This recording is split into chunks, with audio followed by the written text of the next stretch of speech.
Hi everyone, my name is Christine Barlage. You can call me Chris.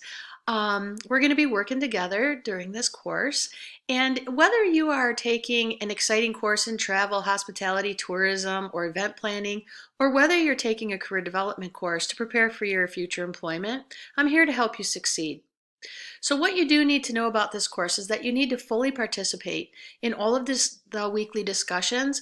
We can have a lot of fun with it and learn from each other as we share our personal experiences.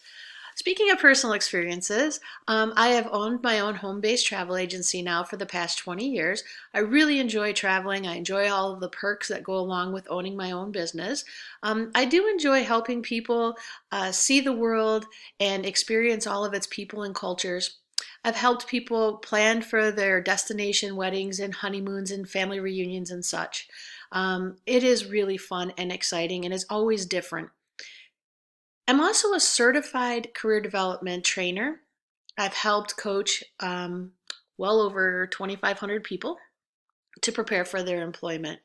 As far as this course goes, it is required that you participate in all of the discussions as I mentioned, and that's going to keep the class interesting and fun.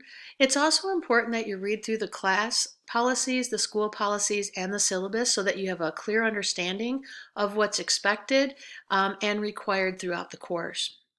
If you have any questions at all, please reach out to me. The best way to get a hold of me is probably going to be email because I will check my email frequently throughout the day. All right. I hope that you enjoy the course. And again, I'm here to help you succeed.